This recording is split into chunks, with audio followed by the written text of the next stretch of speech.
India versus Sri Lanka ১৯৯৭ সালে শেষবার দ্বিপাক্ষিক সিরিজ জয়। ২৭ বছর ভারতের বিপক্ষে ওডিআই সিরিজ জেতেনি শ্রীলঙ্কা। ১৯৯৭ সালের পর থেকে বিভিন্ন সময় ভারতীয় দলে এসেছেন বিভিন্ন অধিনায়ক কোচ, তবে লঙ্কানদের বিপক্ষে ওডিআইতে জয়ের ধারা বজায় রেখেছেন সকলেই। সৌরভ গঙ্গোপাধ্যায়, জন রাইট জুটি হোক বা মহেন্দ্র সিং ধোনি, গ্যারি ক্যাস্টেন, বিরাট কোহলি বা রবি শাস্ত্রী, গত ২৭ বছরে সব জুটির কাছেই ওডিআইতে পরাজয় হয়েছে শ্রীলঙ্কার।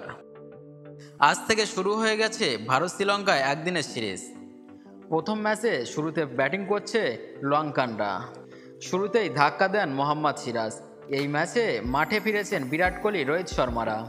টি-20 সিরিজে লঙ্কানদের হোয়াইট ওয়াশ করার পর ওডিআই সিরিজেও ভারতের লক্ষ্য সেই একই। পরিসংখ্যান কিন্তু রয়েছে ভারতীয় দলের সঙ্গেই। ১৯৯৭ সালের পর থেকে গত ২৭ বছরে ভারতীয় দলের বিপক্ষে দ্বিপাক্ষিক সিরিজে জিততে পারেনি লঙ্কানরা। এমনই লজ্জার রেকর্ড রয়েছে অর্জুন রণতুঙ্গার উত্তরসূরিদের। ১৯৯৭ সালে শেষবার ভারতকে একদিনের সিরিজে ৩-০ হারিয়েছিল শ্রীলঙ্কা। এরপর থেকে প্রত্যেকবার জয় ভারতের, না হলে সিরিজ ড্র হয়েছে। কোনোবারই জিততে পারেনি শ্রীলঙ্কা। এমনই লজ্জার রেকর্ড তারা করে বেড়াচ্ছে লঙ্কানদের। এক ঝলকে শ্রীলঙ্কা ভারত ওডিআই সিরিজের ফল। ১৯৯৭ সালে শ্রীলঙ্কা ৩, ভারত ০। ১৯৯৭ সালে ভারত ১, শ্রীলঙ্কা ১, সিরিজ ড্র। ২০০৫ সালে ভারত ৬, শ্রীলঙ্কা ১। ২০০৬ সালে ভারত ০, শ্রীলঙ্কা ০, সিরিজ ড্র। ২০০৭ সালে ভারত ২, শ্রীলঙ্কা ১। ২০০৮ সালে ভারত ৩, শ্রীলঙ্কা ২। ২০০৯ সালে ভারত ৪, শ্রীলঙ্কা ১। ২০০৯ সালে ভারত ৩, শ্রীলঙ্কা ১। ২০১২ সালে ভারত ৪, শ্রীলঙ্কা ১। ২০১৪ সালে ভারত ৫, শ্রীলঙ্কা ০।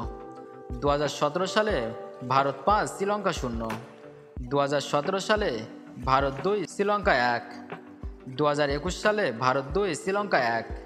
২০২৩ সালে ভারত ৩, শ্রীলঙ্কা ০। ১৯৯৭ সালের পর থেকে বিভিন্ন সময় ভারতীয় দলে এসেছেন বিভিন্ন অধিনায়ক কোচ, তবে লঙ্কানদের বিপক্ষে ওডিআইতে জয়ের ধারা বজায় রেখেছেন সকলেই। গত ২৭ বছরে সব জুটির কাছেই হেরেছে শ্রীলঙ্কা। চলতি সফরে টি-20 সিরিজেও হোয়াইট ওয়াশ করেছে শ্রীলঙ্কার দল। গৌতম গম্ভীর, রোহিত শর্মা জুটিও যে ওডিআই সিরিজে সেই একই লক্ষ্যে থাকবে তাও বলাই বাহুল্য। এই পরিস্থিতিতে এখন যেন তেন প্রকারে ঘুরে দাঁড়াতে মরিয়া সনত জয় সূর্যদের দেশ।